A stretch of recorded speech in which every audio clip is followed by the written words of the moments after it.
tall, gangly thing? Hello and welcome to episode number 1 of High Roll Radio. This is a live TFT call-in show where you, the viewer, are just as much a part of the show as we are. I'm Nick DePasquale, also known as Gangly. Today I'm joined by two very special guests. They are Frodan and SpicyAppies, both of which they're coming off their performances, so to speak, at North American Regionals. We're a bit out of the way, but Dan, Appies, appreciate you both being here. How you guys doing? Good.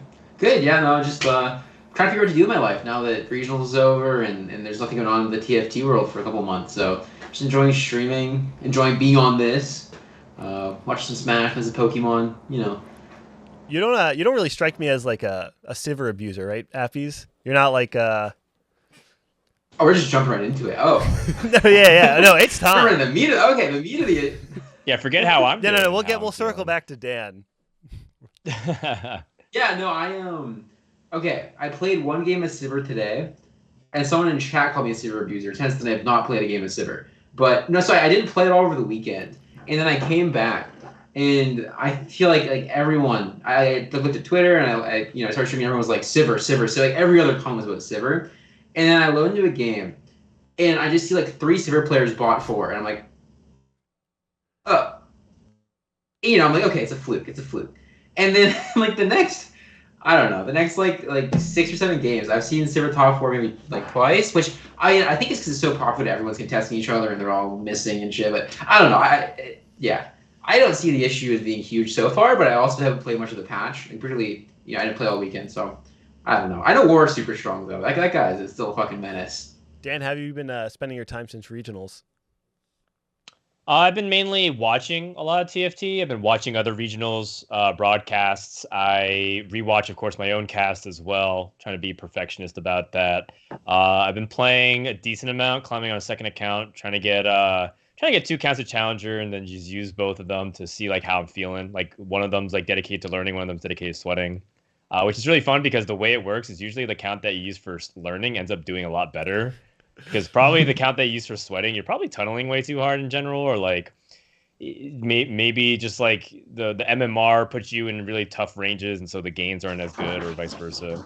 So I've just been playing a lot of TFT and watching a lot for the most part. OC finished, so we watched that. Korea finished, that was pretty fun. The one thing that I can't help but notice is that North America seems to be the only region that doesn't have any kind of studio, no good lands. No fan interaction. There's just nothing. We got online, myself, Bryce, Nathan, and Doa.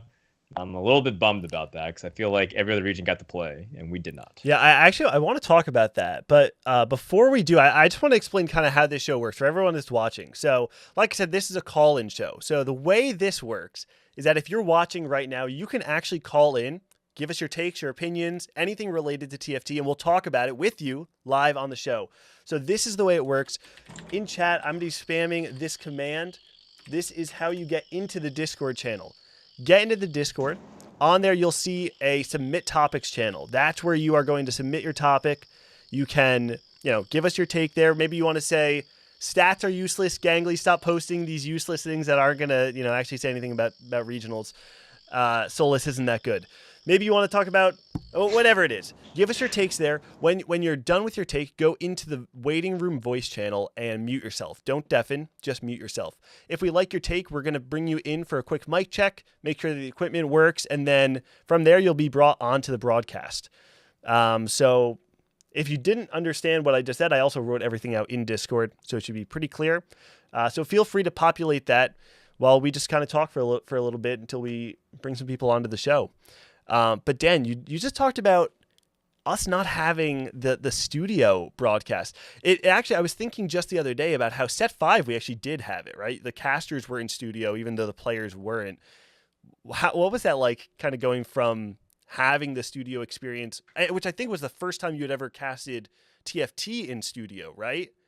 Now going back to remote, I'm sure it felt like a step back, right? I actually did do studio shows previously in set 2. It was actually the first time I casted TFT. It was with Doa for set 2, back when some then relatively unknown players like Grand Vice 8, as he went by back then, was participating in open tournaments alongside Delicious Milk, GG, and Crowan. These were like the established players back then. So that was like the last time I had casted TFT in studio prior to Set 5 regionals. And then, ever since then, it just feels like TFT casting is really fun for sure from my own home and bedroom. But I feel like I was telling this on my stream yesterday, casting from home is like playing an augment down. I feel like I'm casting an augment down. I'm just not as good as I used to be when I'm like in studio, and I just feel like I'm nerfed. I imagine it's harder, right? Like even just like the energy has got to be different. Absolutely. Sorry. So just for clarity, I totally messed up my schedule. Usually this is the time where I'm supposed to be planning Teamfight Talk Show, but then I messed up because of daylight savings and I didn't adjust my calendar, so I'm late. But I was just like, okay, I'm doing a podcast right now, so I apologize for that. There's just so much chaos in terms of like things going on in TFT, and so I need to get better to be on top of my stuff. Anyways, but yes, I think that casting TFT when you're in studio, there's just like a different energy, like being able to feed off of working with Bryce and Doa and Admirable and Necra, even between segments, and overall like. There's just something different, and it's the same kind of like abstract feeling that Appies is going to talk about when he competes in regionals. It's just a different environment, even though functionally nothing has changed. He's still sitting in his chair. He's still playing on his setup. He's probably listening to the same music and seeing the same viewers in chat, but yet all of a sudden everything changes when he's in that environment, and the same thing happens in a studio broadcast for sure. So Appies, obviously you haven't played TFT live in a studio or like in an arena or anything like that, but I know you come from Smash, and I assume if you come from Smash that you've played in some sort of LAN event. I'm assuming it hasn't only been Wi-Fi. I know you actually were PR'd in New Hampshire, correct? Yeah, so you were like actually one of the best players in New Hampshire. So you're I mean, that's like the biggest raccoon in the dumpster. But yeah, no, for sure. I mean, so how does that compare? Playing like, a live event versus kind of the stakes that maybe obviously for regionals, you're still at home, you're still behind your computer, but like the pressure's there. Yeah, so I think we'll talk about regionals a little bit first. And so regionals, as Dan said, was definitely different from the atmosphere of a lot of other tournaments. It was the first big event I'd been in. I've been in big events, obviously, but like the first humongous event, the first Worlds qualifier, the biggest thing for sure I've been in. And I didn't think it was that different day one. I was kind of doing my own thing. And then day two, I had like one low roll game in my mental, which normally it's pretty good. And I think in tournament, like I low roll, I move past it, whatever. I had one low roll game at the beginning of day one. And my mental was so shit the rest of the day. I couldn't play the game. I was playing so badly the rest of day two. And it felt very similar to a Smash tournament. Like it's like game 5. It's like game 5, and everyone's just spaghettiing all over the place. There's like a video out there somewhere of me and an Arcadian in Maine, like a couple of years ago, and in the moment I was like, oh man, I'm playing like the best Smash of my fucking life. I'm rock and roll. I had like reverse 3-0'd and like loser sandwich or something, and I watched the VODs back, and it is some of the worst Smash Bros. I've ever seen in my life. I both of us just like put our controllers down and just were like rolling our faces across it, like dropped everything. And then I think day 2, I think I've competed in Smash enough to the point now where I can recognize when that kind of feeling's happening. And day 2 I was like, holy shit, I'm spaghettiing so hard. Like I am playing some grody ass TFT right now. I don't think it was that bad necessarily, but it wasn't it wasn't great. But it's definitely a pressure thing. So it was very similar to pressure in like a in-person Smash event for sure. Yeah, I mean, there's something about.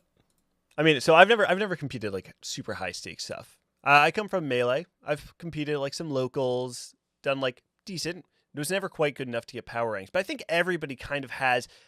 Everyone has like a level that's just quite above them that gives them a certain level of pressure, right? Like no matter how you good, like whether you're the kid going 0-2 at your locals or you're like gold in TFT, to a gold player, it's like finally playing in a lobby where everybody has a platinum border. Like you're always going to have that moment that like gives you that pressure and makes your heart and your chest kind of like tighten up, right? I think like that's Oh yeah. That's where you're really born to figure out like how far am I going to go in this game. It's like how you deal with like that tightness when it overcomes you and you have to figure out like what is my next move to improve. Um, Can I tell a quick yeah, story go for about it. Go that? for Like it. 2 seconds. So in by that my moment like that in TFT, the first time ever, right? I was in set three. I was getting into the game for the first time. This is the 3.5. I had gotten to master the end of set three. I was like, okay, how far can I bring this TFT game for myself? And so I load in like a master's 100 LP, and I have the Skara in my lobby. I'm like, holy shit, there's a professional player in my lobby. I'm gonna shit my pants. I was freaking out. And so I load in. I have like the most high roll battle cast opener of my life. I send Skara fifth after having a really poorly played fourth, and I was like, holy shit, like this is what I'm doing the rest of my life, baby. No, I felt so good. But you know the Oh, pressure, in, okay. like even that kind of situation is terrible. Like it's like I played that game horribly. Luckily, Skara played it worse, but Sometimes it's like that though. not really. I'm sure. Scar is pretty free on ladder these days. He's definitely taking it pretty casually. He's having fun. Every time I queue in, I like a lot of times in TFT, I'm just kind of like chilling, turning my brain off. A lot of times I'm multitasking while doing other things. And then when Scar's in my lobby, though, I sit up, I fix my posture, I dial up. I have to first check if he's streaming, right? Because there's ego on the line if his viewers are watching. Just because I don't want to make it seem like I'm a slouch, right? If he's like, because the thing is, he does so many other different things in life. TFT is just like a fun side thing. And TFT is like my entire life on top of Twitch and my cat and my wife. So like I don't have many other excuses. So I need to make sure that I beat him. So I full sweat with Scars in the lobby, and I hard position for him if he's in my pool. It's a good time. Oh yeah, yeah. No, I mean, I have, if I have one thing on Skara, and I only have one thing on Skara, it's TFT. So I remember the first time I started to like really take TFT seriously and like say that I want to improve this game. I want to see how good I can get was set 2. And at the time, and actually it's kind of weird because I first found Ace of Spades, who had a video out on I forget what the comp was called. It was a Woodland Assassin comp in set 2, if you guys remember that. Oh yeah. I one-tricked that thing so hard until I think probably like Diamond, and then I was like, let me try and figure out some lol chess profile, see what's working, and I found an account on the North American server by the name Me No Zerks, which for those who aren't familiar, that is Gunmei. In my opinion, one of the greatest European players, and at the time the best Berserker one trick. So I looked at every single one of his match profile, his match histories, figure out what was working, what's not, blah blah blah, and I started one tricking Berserkers all the way to Masters. And at the time, Giant Slayer's Fight Night, the requirement wasn't Masters, it was Diamond 2, I think, or Diamond 4, something around there. As soon as I hit the requirement, I submitted an application for Fight Night. I got in, and on the first night that I got to play against Gunmei. This lobby, keep in mind, I'm like a random Diamond player. The lobby I'm playing against is Gunmei, Fluffy, Natures, Solus, I forget who it was. It was like 6 like top 15 players. It was like the most disgusting thing. And Gunmei was like, "Hey, Gangly, you can have Berserkers." And I actually I tied with Natures for second on the night, just one tricking Berserkers, which I had no idea what I was doing. Actually, it was just the Berserkers were super broken at the time. But all that to say, to round out, everybody's gonna have that moment where like your back's against the wall and you have to just like you really got to show up. And it's fun to like actually be able to say that you came out on the other side with a dub. Oh yeah, and then Nature's shortly then retired because of the embarrassment. I have secondhand embarrassment watching Nature's tie with Gangly, and then Nature said, "You know what? I'm gonna go work for Wisdom and Giant Slayer." So that's how that's how it worked. And then Fluffy actually just straight up retired from TFT. Period. And then Gunmei can't retire, even though he really wants to. Just keeps coming back for all those dopamine hits. And Solus is we lost him to. Well, Lost Ark. the best game ever made. Lost Ark. I wanted to ask you both, while we're still getting a couple more takes in, how do you feel about our representatives for Worlds this year? In North America? The North American reps. Let's see. Okay, so we can start from the top. So Milk won. I feel really confident. Milk actually was telling me, I think, that if Worlds was played today, he thinks that he has the highest chance at the entire field to win the World Championship, which is very shocking because I think most people can't wait for this patch to be over. And Milk strongly believes that he has an edge, and no, he would not be playing Sivir as like a big portion of his game plan or like a lot of the common reroll stuff. So I'm really fascinated by that concept. And so I think that Milk is very dangerous, assuming that the patch is something close to what we have right now. But we still have a major patch coming in, I think 12.7 before Worlds kicks in. So we'll see if that ends up being the case. So Milk is probably, despite being like, a guy that feels like he's unprepared for this set by his own self-admission, I think he's in great form. And we'll see if he's able to follow up his performance from last set. For Goose...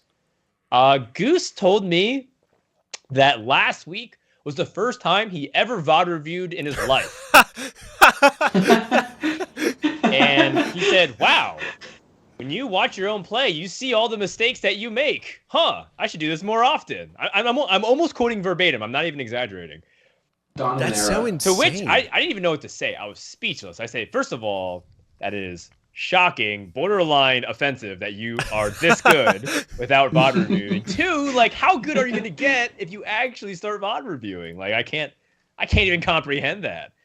So those two players are absolutely sick, and I'm really excited to see how they're going to be for Worlds Forum. Who's the third person that qualified Appies?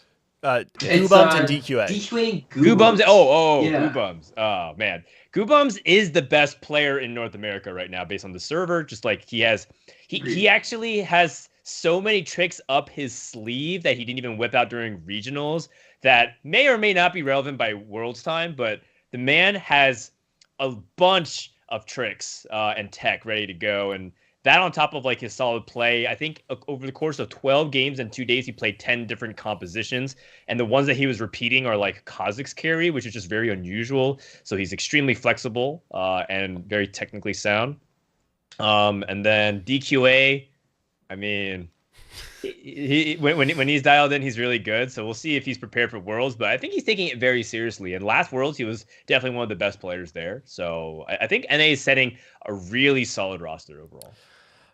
Yeah, I think, and Appies, if you want to go, you feel free to cut me off. But like, I last time around with Reckoning, there was, at least for me, I know when I heard we were sending Milk, Robin, Spencer, to me, I felt like this is it. Like, this is the roster NA is going to send to win the World Championship. I mean, Milk, like, basically when he's on, is the best player maybe in the world. Robin and Spencer, both of which had dominating performances in every event they entered. Obviously, with Robin having like the, win-win-win, lag win-win at regionals too. Like, there was so much confidence going in.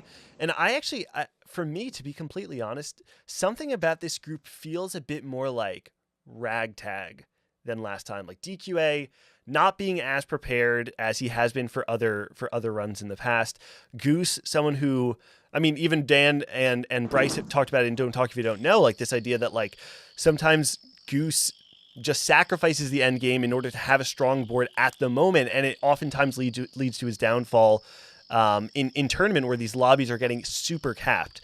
And then I mean, Milk and Goobums, I think I actually feel really good about. I think for me, like there's a part of me that does feel like, and maybe it's like the trauma of seeing North America fail over and over again. Where it's not that we're bad, but we're the only major region that hasn't won yet. That like, I don't know if I really have the same level of confidence that I have had in past sets.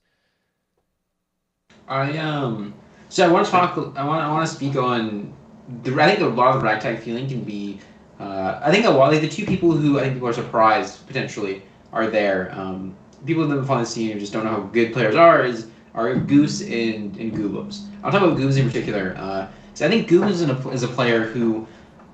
So over the course of the set, right? I will say if I feel like I've had two players who I personally would consider like a rival or like someone who the playstyle I really respect and that I feel like we.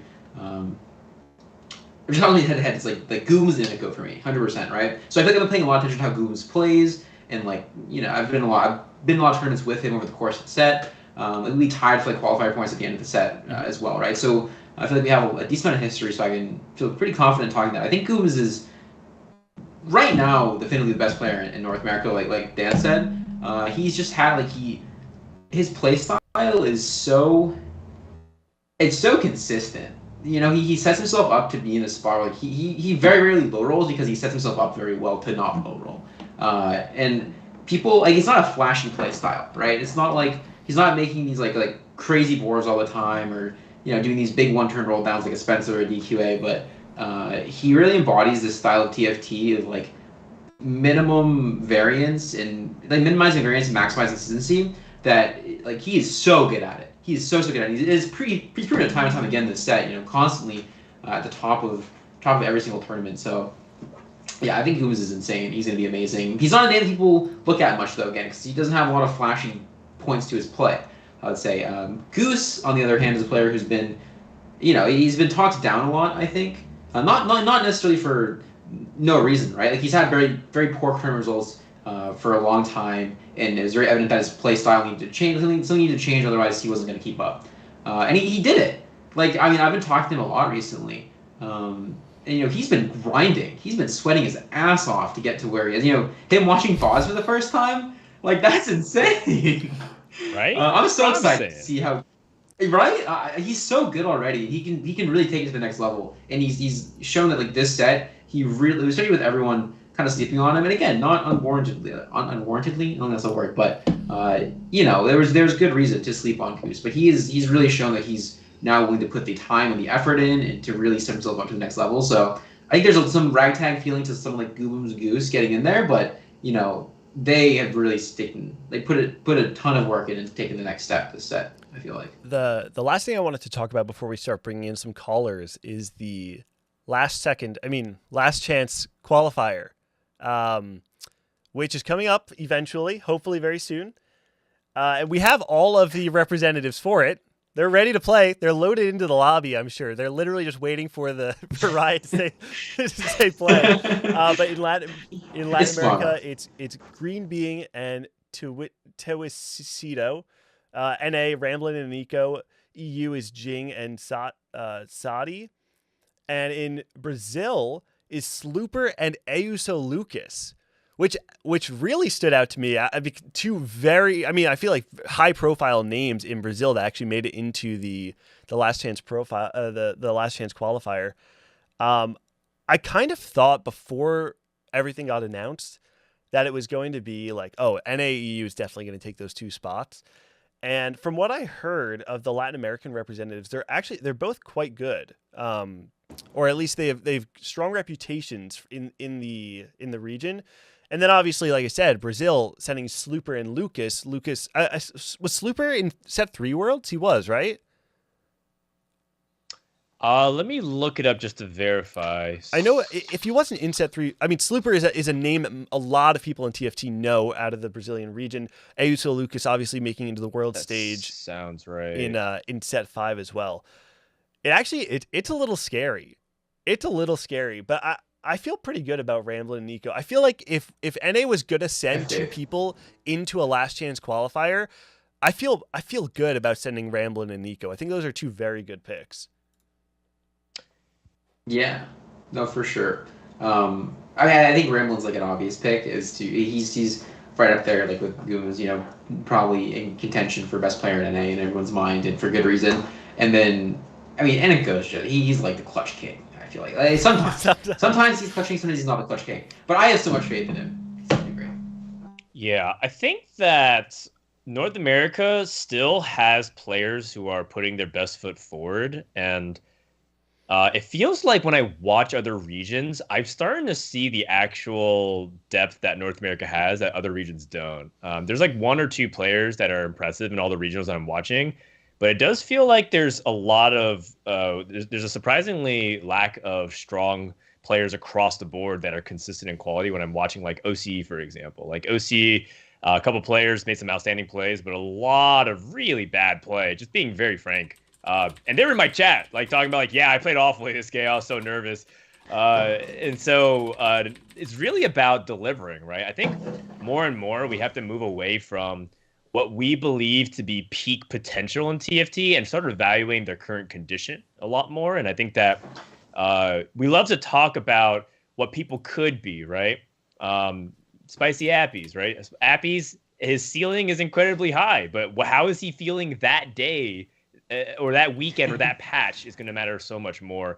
In terms of who understands the patch really well, like Ramblin always understands it. And I think Emiko is just being so diligent, working night after night. I'm VOD reviewing pretty much every night. Guess who's doing it with me every night? It's Emiko. He stays until he's basically ready to drop dead. He's like, okay, I'm going to go to bed. And then I was like, oh, I'm about to start VOD reviewing like OC. He's like, okay, I'll stay up and watch OC. Then we watch all of OC.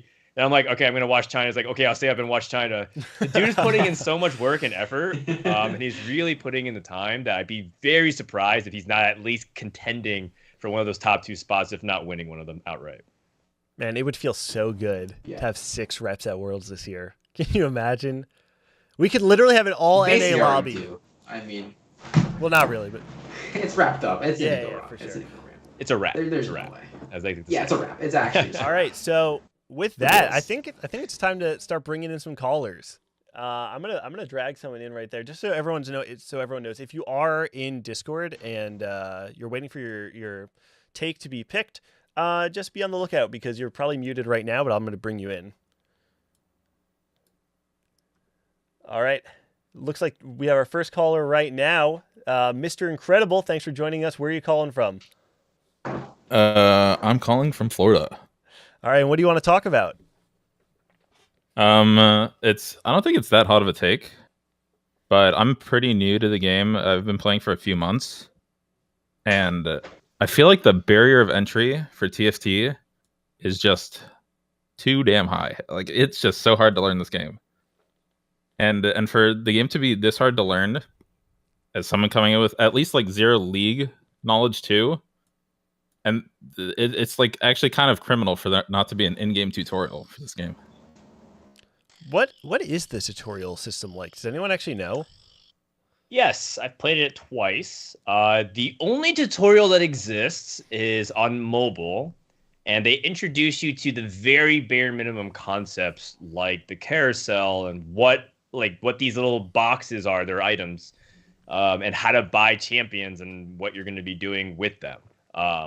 It doesn't do it, and then it kind of just drops you off in the deep end right afterwards. I very much agree. I think the new player experience is quite poor in TFT, and it's also a community that already caters very much to the hardcore. So if there's one major area of growth, I think people talk about all kinds of concepts of what TFT needs the most, but I think if one of the objective truths is that its new player experience could be greatly improved across the board. And, it's funny because Mr. Incredible comes from Hearthstone Battlegrounds. That's where I know him from because I casted him. Okay. So it's good to hear from you. And so he already has a very strong fundamental grasp on auto battlers and concepts around that. He's an elite player, right? He's like top 2 on ladder in a very competitive game. That's even, more difficult to climb in my opinion than TFT at times.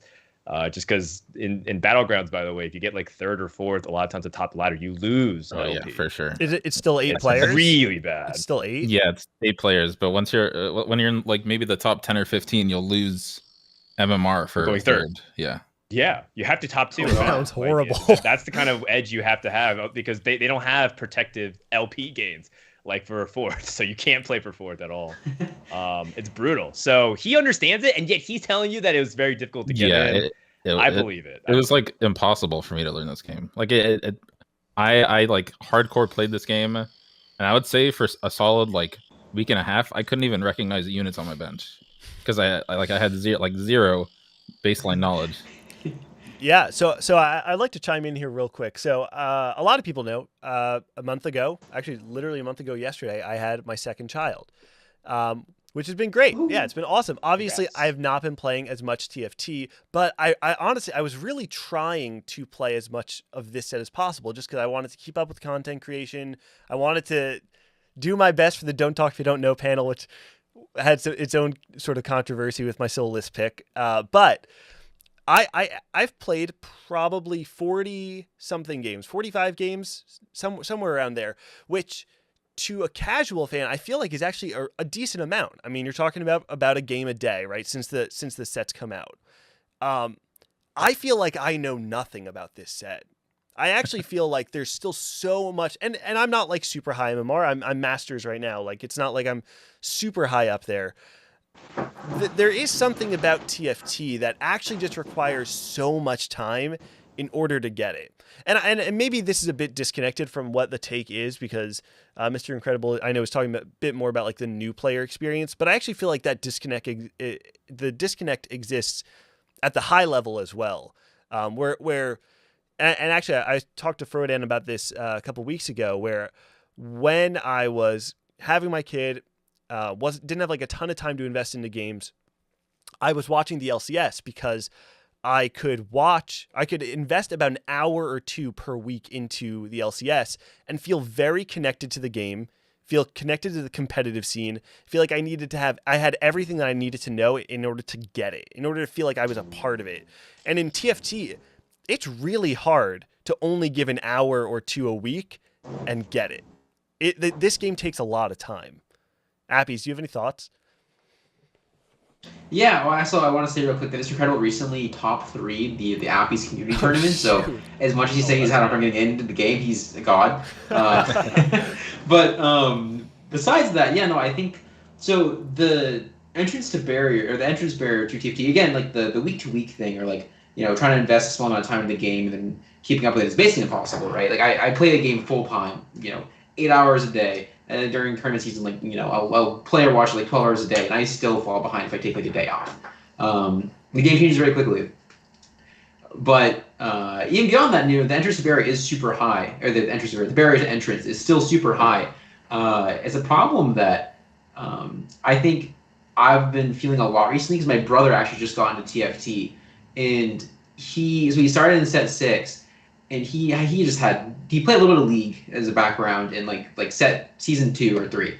So he recognized some champions, and he just had no idea how to play the game at all. We played double up together, and he would one trick the hell out of Ligmon and be rolling at like level 7 for his Ligmons, and like holding those one cards. It's, you know, there's so much going on at all times that like some kind of tutorial or some kind of better tutorial or some kind of like set of like step-by-step guides in the game, I think would be really huge, but it's something that I don't know if Riot's willing to undertake. Or well, so I want to play devil's advocate a little bit here, because as much as we say like the player experience isn't great for casual or new players, the casual player base is gigantic. Like, it's significantly larger than the competitive player base, right? And I feel like the majority of people who do play TFT play extremely casually, just judging by like, if you look on LoL Chess and look at like, you know, do the math to see how many total players are in ranked or whatever,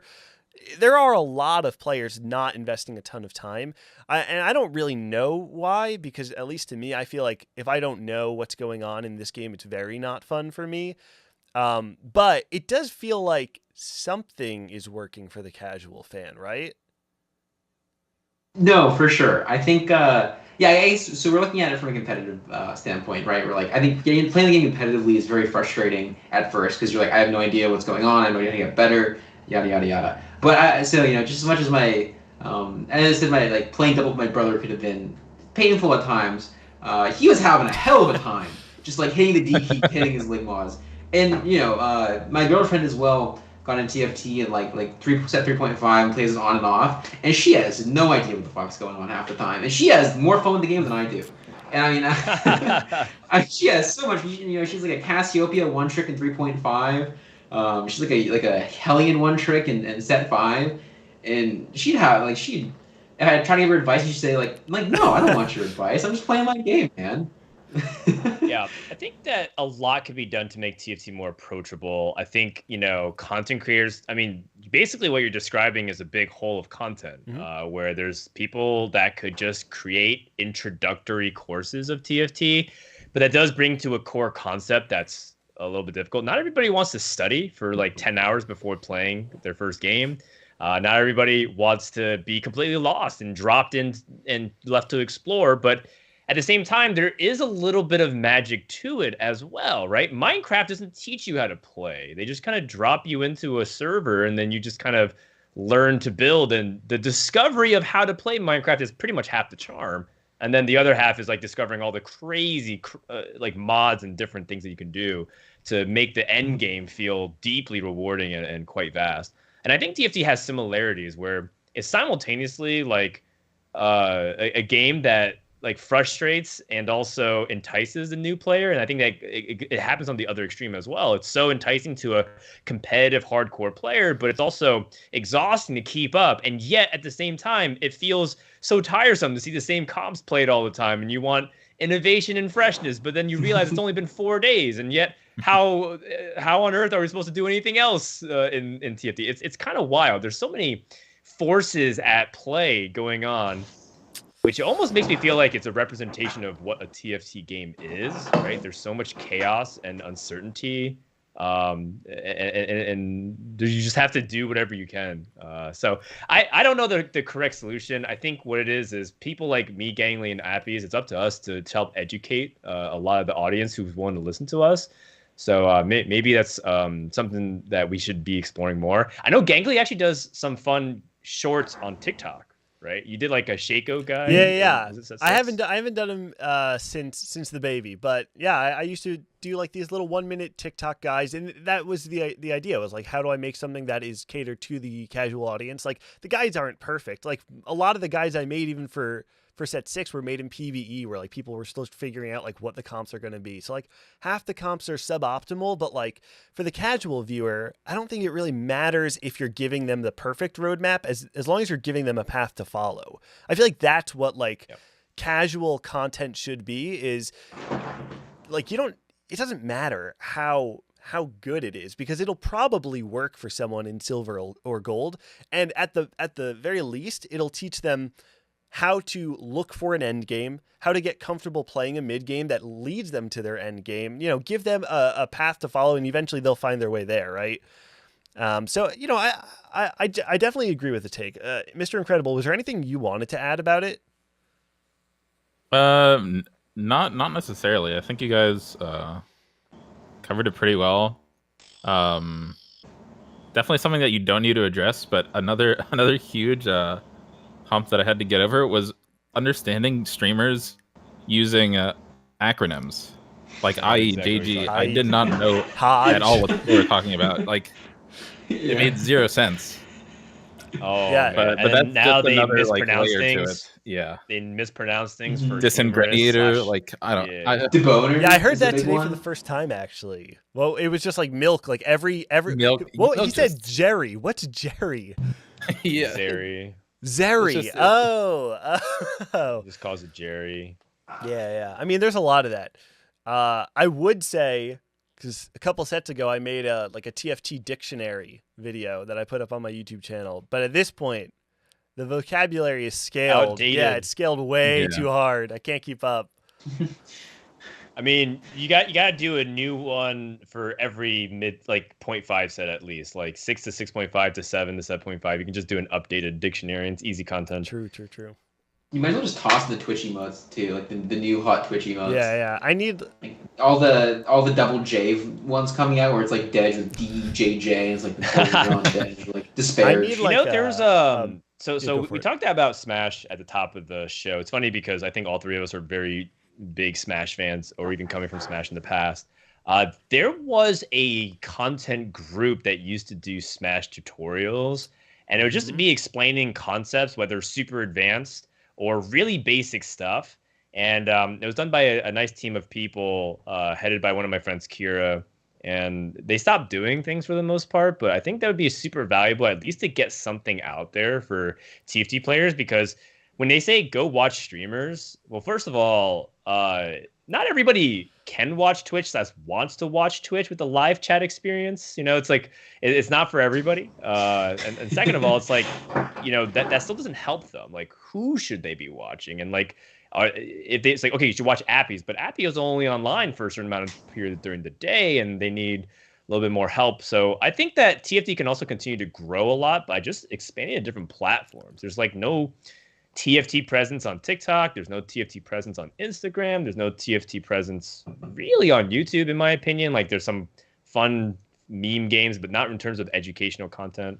There's a lot of 3-star 5 cost blows up entire board. Just to, Yeah. I don't want to spend Yeah. too much time on this. I do want to just make one kind of last point on this to kind of wrap it up, though, is just, one of the issues with the idea of making educational content, even when it is well wrapped, concise, whatever, just high quality content, is that educational content is never going to get the same viewership as the highlight content. It just never is. And I think that it's difficult, at least for like streamers or people who are trying to make this game their livelihood.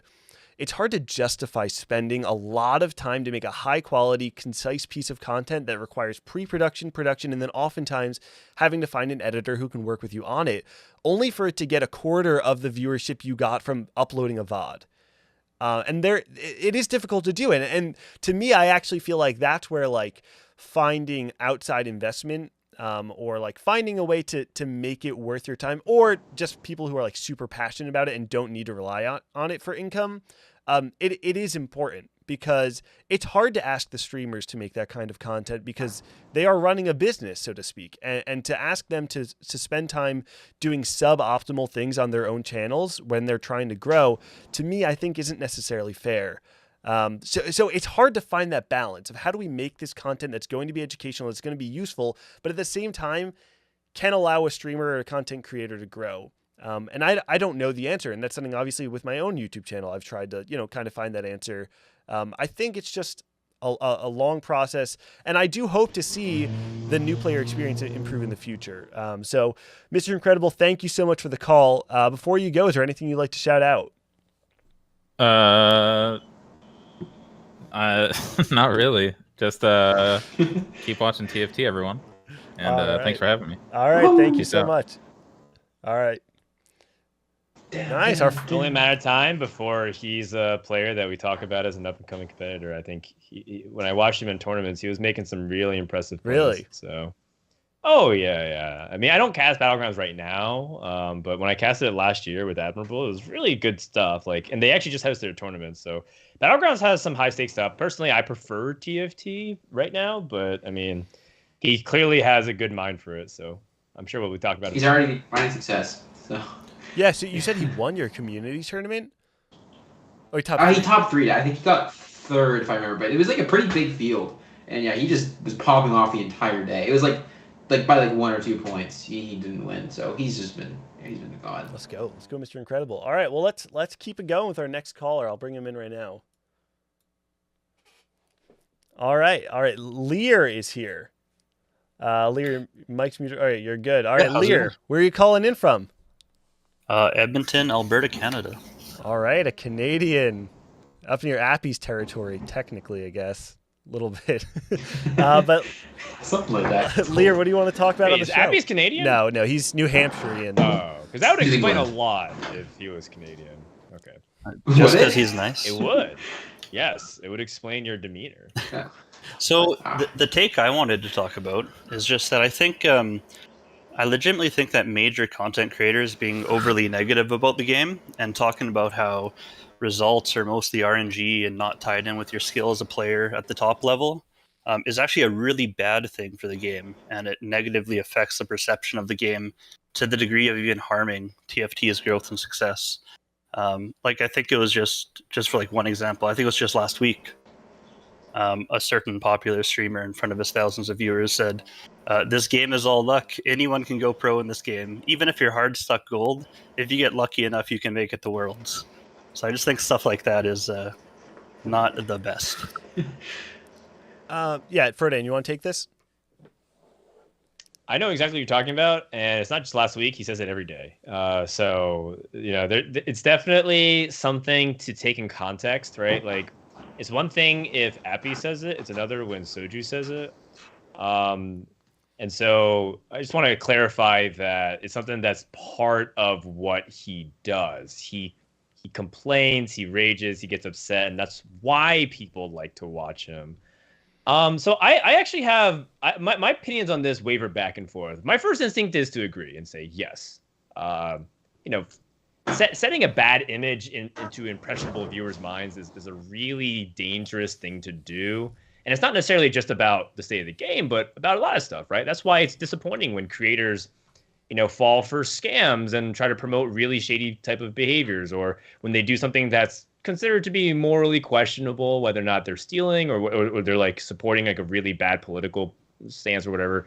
There's a lot of ways for people to be disappointed in their creators and what they're voicing. But I think that the more I get to understand content creators, the more I realize that people watch them because they can really communicate and relate to the feelings that they're expressing. And so when people play TFT, the reality is a huge portion of the player base do actually feel this kind of frustration, and they want someone to almost embody that in a way and have it visually represented on the screen.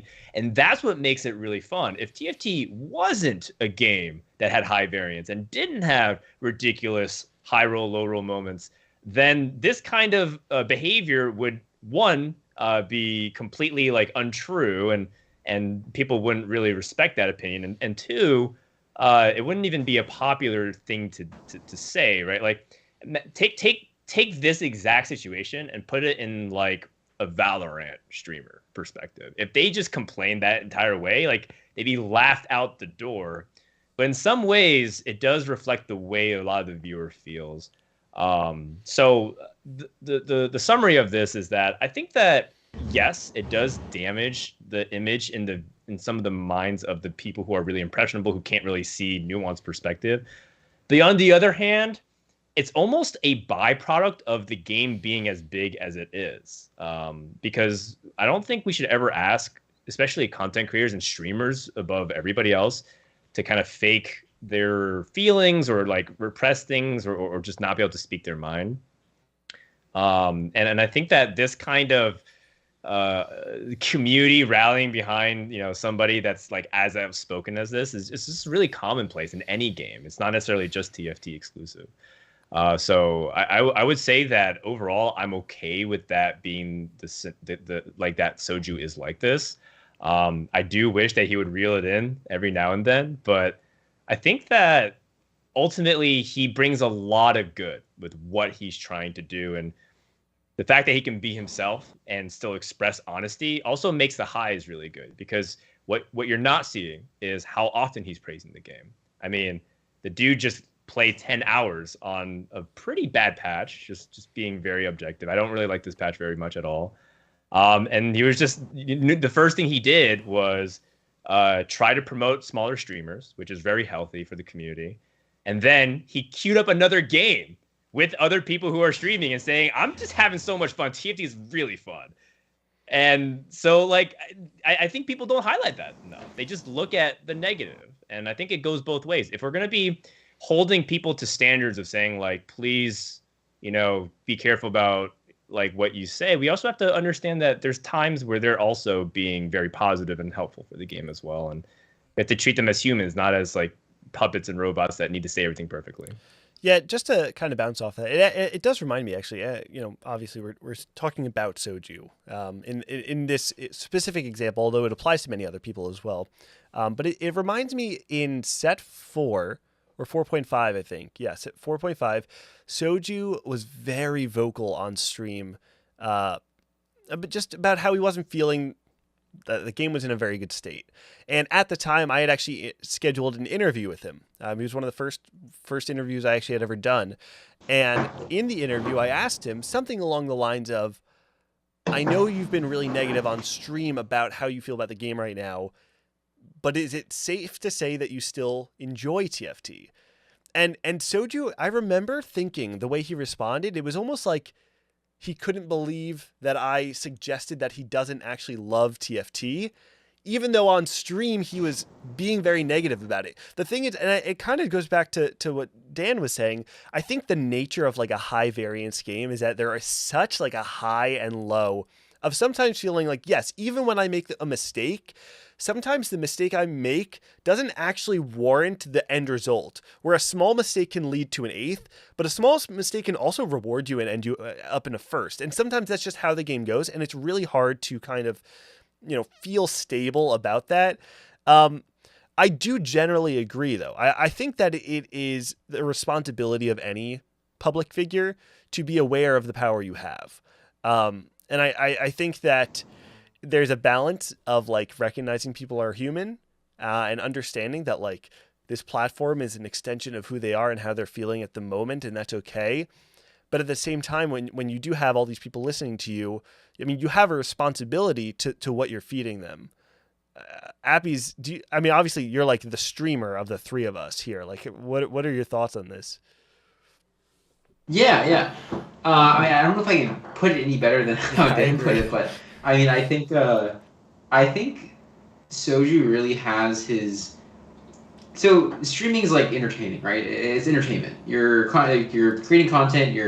You put an image out there that's entertaining. You stream around that image. You work around that. And I think the way he does that is like, no one can say that Soju is not so super fucking fun to watch. He is so fun to watch, right? Like, as much as he says, it's just like, it can feel really bad when he says like TFTs, all luck, whatever. I think it's part of his character too that, like, he loves TFT. Like Gang was saying, like, there's no question in my mind that Soju fucking loves TFT.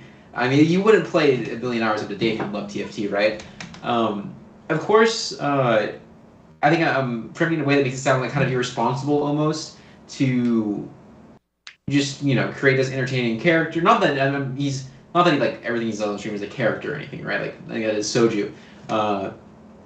But he exaggerates is what I'm trying to say. He exaggerates saying that like he doesn't actually think that a gold player can become pro in TFT is lucky enough, right? The thing kind of dangerous there is that like when someone in chat doesn't realize that he's exaggerating, which I think most of his chat definitely realizes like that's not true. Like no, like it's like everyone's venting, yada yada yada, right? There'll be a couple people who are like, oh fuck yeah, like I agree with that. I'm a gold player, but I could win regionals if Morthog blessed me as much as it blessed Appies game 1 of day 1.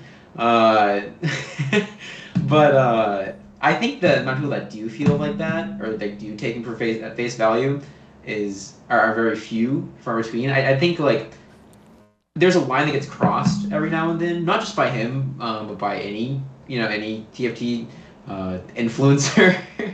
In your position where you have a lot of sway on public opinion and whatever, like you have to be careful what you say. But I don't think it's like obviously it'd be better for the game if everyone was all like TFT takes an immense skill. We're all warlords of the game, like 5-head gods. But that's not the case either, right? Like that's not true. That's just as untrue as saying like a gold player can win regionals. So I think it's fine for there to be negativity, but I think there's certainly a line that gets crossed every now and then. I don't think it gets crossed often, though. I will say. Leah, we're going to move on to our next caller in just a minute, but is there anything you wanted to add before we move on? No, yeah, I think you guys have a lot of great points. I think just what I really dislike seeing is when people use that to fuel negativity towards people, like real human beings like Mortdog and the TFT down a dev team work really hard for sure. 100% agree with that. Yeah. I think that overall, the behavior of people on the internet in general is quite reprehensible when it starts to coming down to like what they do with what their favorite person is saying about a topic, right? So they say like, oh, I'm going to take action into my own hands in order to direct message a developer or an organizer or even casters or players, right? Exactly my unfiltered thoughts. Let's just say it. Social media is a mistake, but at the same time, it's given us a lot of platform to be able to share. And I think it's just kind of taken good with the bad, right? The internet has so many bad things about it, but it's also done some pretty incredible things. And I think streaming and getting live reaction and connecting to the human element has done a lot. It's helped us really be fond of these player storylines, right? Like I would have never gotten to know Appies if he wasn't a streamer, and I wouldn't be cheering for him and getting to know him and being able to call him a friend. But at the same time, there's also the downsides of what streaming is. And we're learning slowly but surely how to improve that, and I think Soju is too. Just look at him. Just look at his rants in set 2 and set 3. Like it's night and day. Set 2 and set 3. I mean, this dude was straight up toxic, straight up vitriol coming out of his mouth. I'm so glad that he's not doing that anymore. And 2 to 3 years from now, we'll see if he's able to continue to improve from there.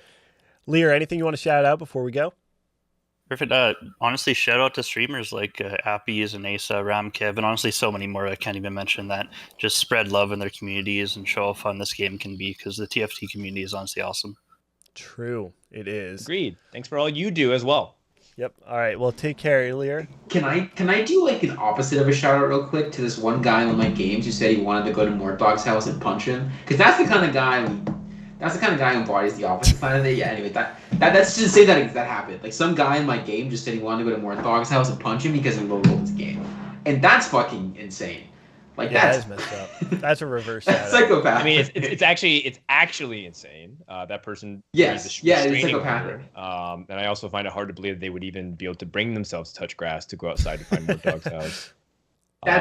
Good take. Yeah, that's. If we are shouting out Yeah. people in Appy's stream anyway, I'm going to quick shout out to Mateo for gifting me all of his Appies so that I could gamble them and lose in Appy's chat. It's actually my favorite narrative of Appy's stream is that I go in there every day and gamble all of my Appy coins or whatever they are and lose them every day.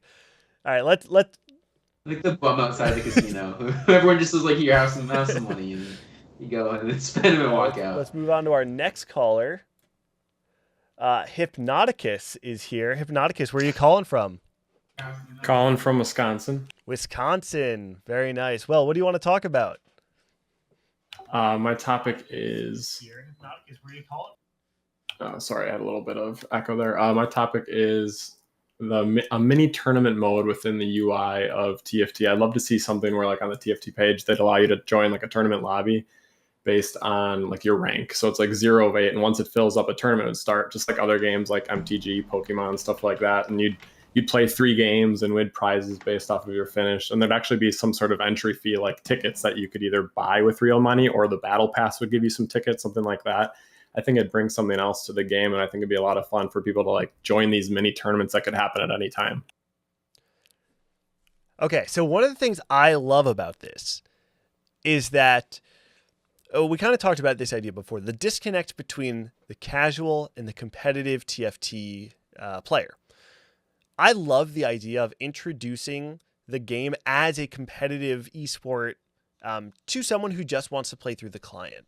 I think that is very, very important to have. I think like any sort of native tournament or like competitive play built in client is going to lead to a lot of growth. I think, I mean, we've been talking about a lot of Smash on this podcast already, but like even the introduction of Slippy for the Melee scene of like having a client where people can actually just like directly connect, have tournaments run through it now with like different technological advancements. Like it has seen a boom in the COVID era because of the advancements of Slippy, just now that there is like a central hub of how this game functions. I think it would be great. I would love it. I do think, I mean, I think it like just comes down to like, is it on the roadmap for Riot? Is it the most important thing for them to worry about right now versus something like spectator mode? If you don't mind, I just want to jump in really quickly, if you don't mind. The one thing that, from like a point of view, see in Mort stream sometimes is talking about like revenue and stuff like that. I feel like something like that could bring in a ton of revenue, which could then help them develop other things. But that's just me. Yeah, I mean, I think part of on the surface, I don't disagree, right? Like, if we could snap our fingers and try to put a bunch of resources into things that we think are cool, like there's actually a very long list. And that would be one of them, like a really cool competitive mode of TFT, on top of the other things that we could be doing.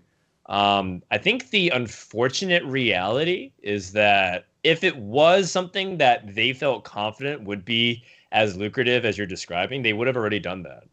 And the truth is that it probably isn't that profitable. I mean, look at the way Clash works in League of Legends, right? Like it's exactly what you're sort of describing. It's a way for people to be competitive. And there's all kinds of really neat things around Clash and League of Legends.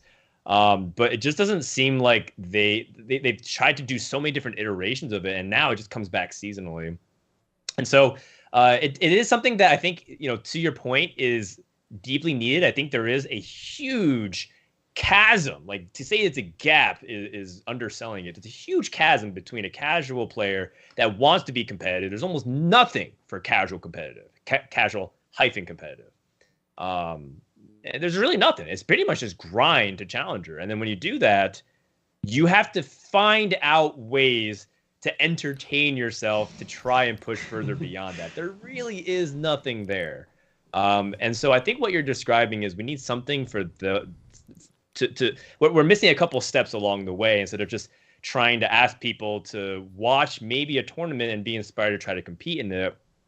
But people who also just want to see how good they can be measured up against like their other friends or their skill tier specifically. So I would love to see something like that. Yes, personally. I want to bounce off that real quick, Appies, then you can go. But Frodan, you might need to actually you'd probably know this more than me. In StarCraft, okay, think like 2011, 2010, there was a company that would do daily tournaments and they would have them like by rank. Like there was like a bronze to gold where you could win $1.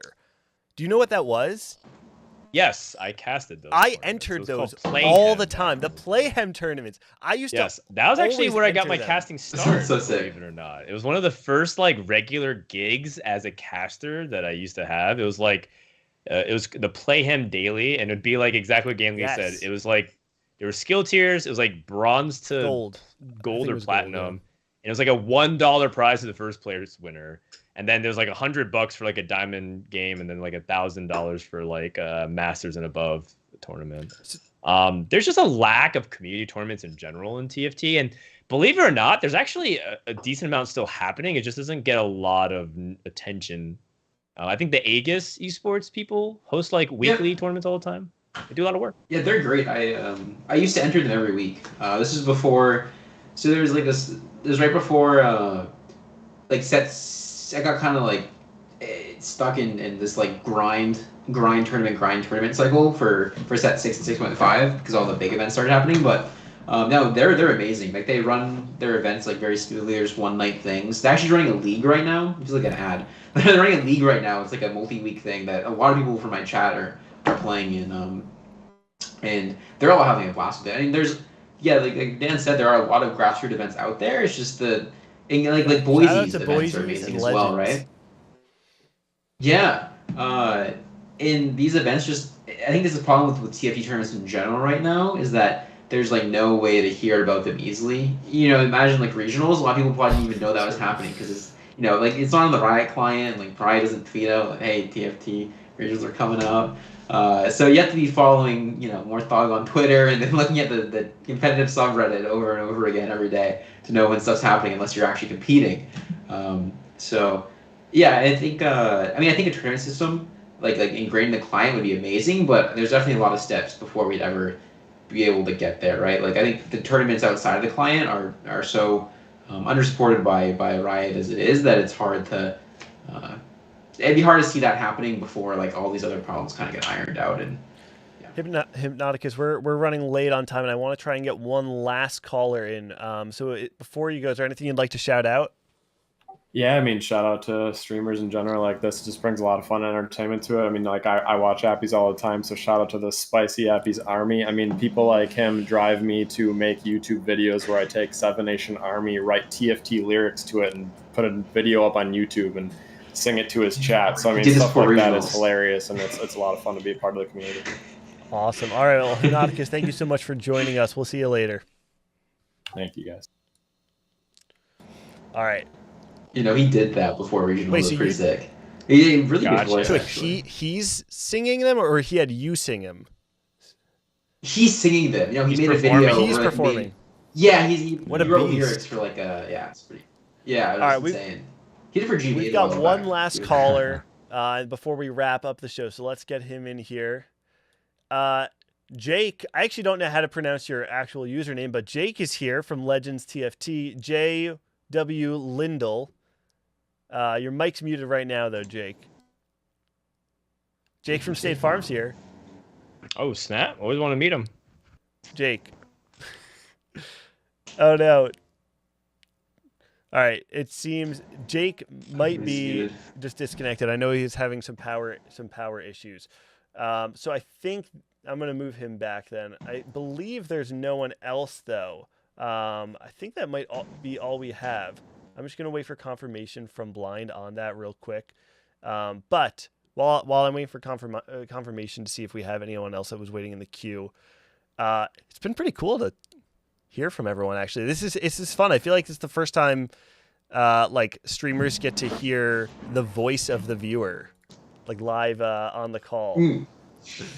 Yes, I agree. As if they're all caps and their hydras aren't enough in chat. But I'm actually waiting for the first episode where a viewer just comes on and just is dropping the worst takes, being highly inflammatory, and just seeing how whoever is sitting in this seat responds to it, because that's where things get really interesting when you have an impassioned viewer who legitimately believes TFT is, as they say, quote, a bad game, end quote, and they will argue to the death about how Mortdog does not deserve to be gainfully employed by any corporation in the United States of America, and they truly believe that they are just the statistical anomaly, that they actually are just genetically unlucky compared to their average TFT player.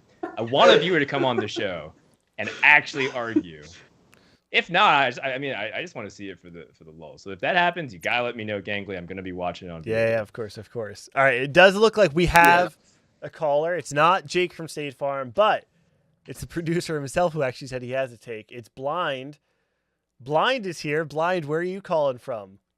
Oh, hello, long-time listener, first-time caller. I'm calling from Toronto, Canada. It's a Canadian takeover. Let's go, Canada. Seriously. All right, Blind, what do you want to talk about? Yeah, I actually want to ask this specifically to Frodan. What is it like casting with the notorious tournament cameraman? What's it like? Oh, you mean the mysterious observer who sometimes the mysterious observer. Switch. Yeah. What's it like casting with them? I don't know what this is. So I don't know either. I think what it is that. Yeah, go ahead. Explain the question a little bit further. Oh, thank you. I appreciate it. So if you would ever watch, one of the TFT tournaments, the casters basically watch someone who's controlling the camera, who just basically moves it at will.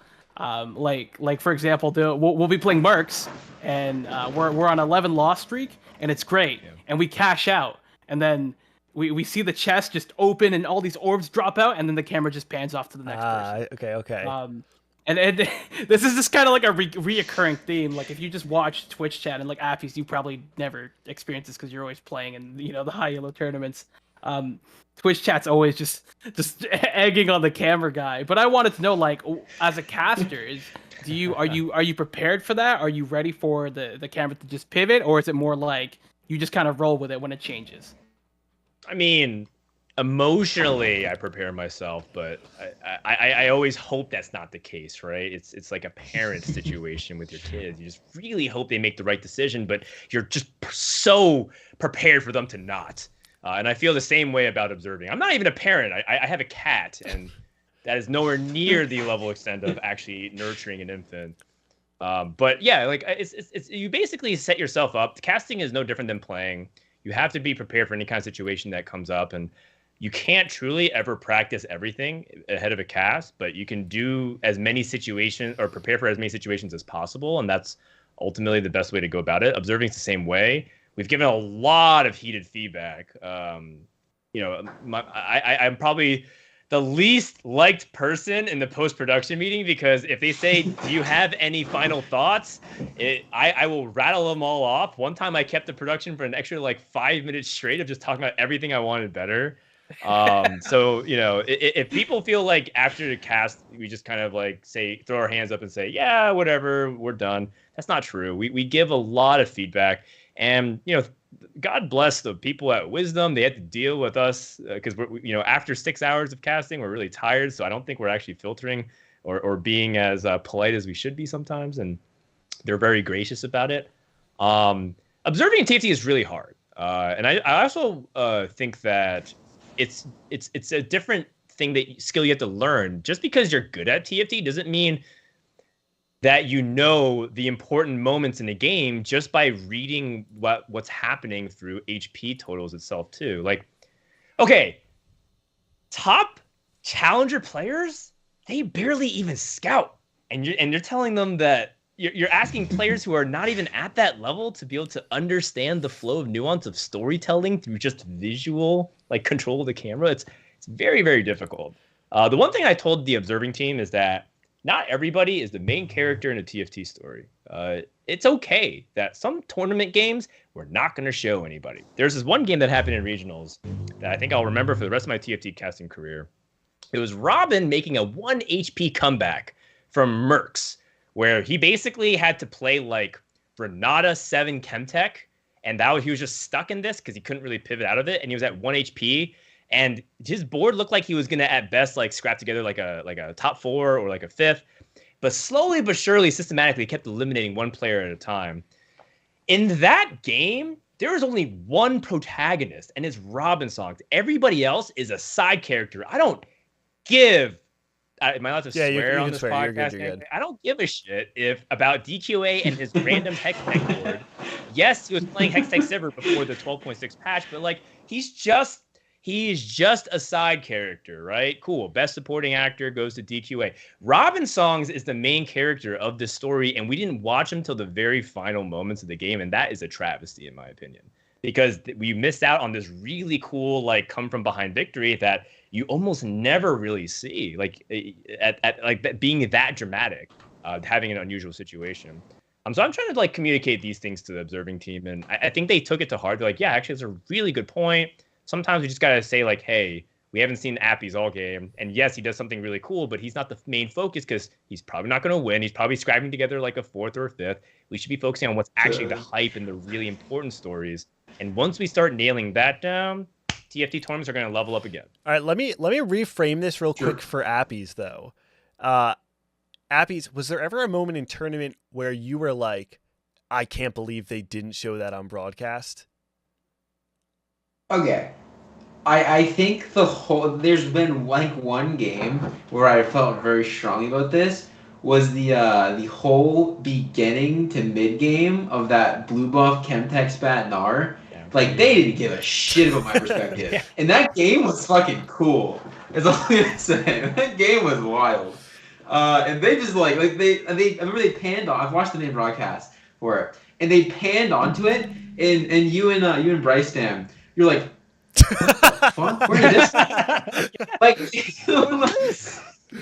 Like I've been on that Chemtech blue buff Gnar the entire fucking game, and they just didn't know.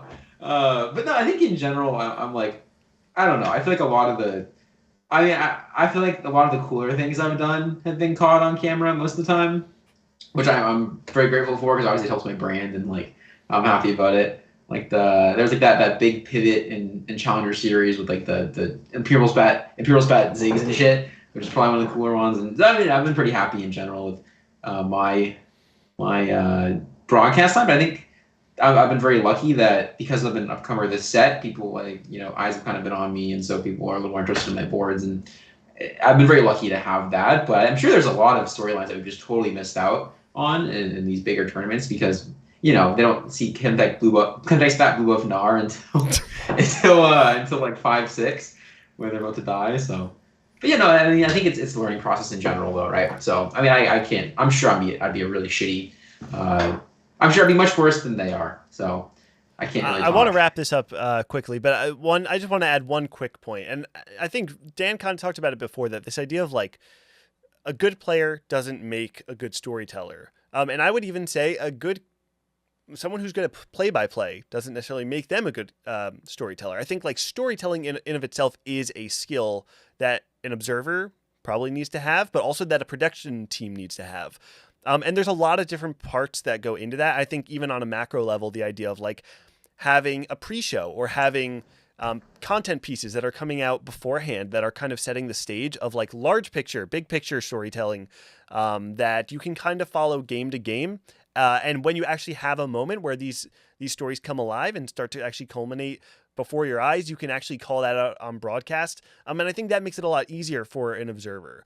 I think that one of my criticisms of the TFT landscape right now, or the competitive landscape, is that like the times that I make videos that are like 5 storylines going into this tournament, it's like the only video talking about, or the only piece of content talking about like those storylines. And like, I don't know what I'm talking about. Like half the time, like someone could make a video or an article a million times better than what I could. And these stories could really come alive on broadcast in a way that I would never be able to do in a video. I just think there's a lot of content that could come together to build a gigantic mountain of story that would be so fun to watch on broadcast. And we're right at the bottom of it. I don't think we're doing nothing. I'm just saying like we haven't even started to like really see what the broadcast and TFT can bring to the table. And I hope that in the next year or so, we start to see more investment in the storylines of the broadcast that really bring these to life. But Blind, thank you so much for the call. Is there anything you want to shout out before you go? Yeah, absolutely. I want to shout out you, Gangly, for starting this, what is going to be an amazing, I think, radio podcast. I will shout out to the community, Teamfight Tactics Discord that I admin, and also like just shout out to the community at large. I think it's actually ridiculous that you can just come together. You and I came an hour before in Skype and just started to troubleshoot this, and Mort Dog came in. Bryce literally was here. It's crazy that we're just reaching so far. Like Dark Nub is here. It's crazy that we're just banding together and coming around this game that we love. And you're right, we just started the beginning of this. Like we're just now exploring narrative and storyline and how do we elevate all of this at the beginning, and it's just amazing. Shout outs to you guys. Thanks for doing what you guys do. That's it. I'm out. All right, thank you, Blind. Appreciate you coming on. Peace. We'll see you later. All right, well, I mean, I guess that just about wraps it up. I don't really have too many parting thoughts. I do want to just thank Frodan and Appies, both of you, for coming on. Obviously, I mean, this is the first time I'm doing this, so you two didn't quite know what you're getting yourselves into. But I appreciate you both taking out the time to just sit down and chat. Let's just end the show with some shout outs. Frodan, you have any shout outs?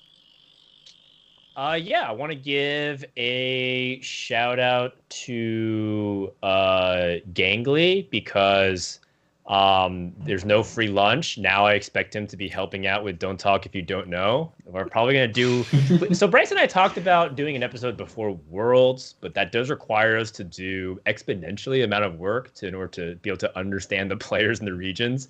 But we might do something before it. We haven't 100% determined it. But either way, we're also going to have a final podcast rankings episode to wrap up all of set 6 and 6.5. And just that'll be definitive who were the best players of the set. So that should be something to look forward to. That's going to be happening in a few weeks.